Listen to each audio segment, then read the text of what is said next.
परिस्थिती आहे तेव्हा? काय इथं दिवाळी वाटण्याचं कारण काय आहे? ऐका सगळ्यांनी मी सांगते. हे दिवाळी वाटण्याचं कारण काय आहे तर आमचं बालपण हे अतिशय याच्यात गेलेलं आहे, एकदम कष्टात. आम्हाला 1ली ते 10वीपर्यंत कधीच दिवाळी मिळाली नाही खायला. वास आला तरी आम्हाला असं वाटायचं की किती लाडू खाऊ आणि किती, पण आम्हाला हे कधीच मिळालं नाही. मग 10वीच्या नंतर जशी जशी प्रगती होत गेली तसं तसं मी बिझनेसमध्ये आले, माझाही बिझनेस वाढला. आणि मला शेजार हा तुमचा होता, या वस्तीचा शेजार होता केंदूरमध्ये.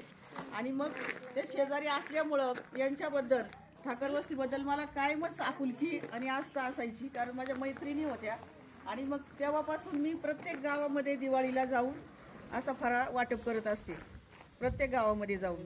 तर आता जवळ म्हणून हे गाव निवडलं. माझ्या माहेरी जात असते आणि जवळपासच्याही ठाकर वस्तीवर जाऊन दरवर्षी मी दिवाळीचा फराळ वाटत असते. गाव माहेर सांगा. आणि सांगितलं नाही ना, माझं माहेर केंदूर आहे.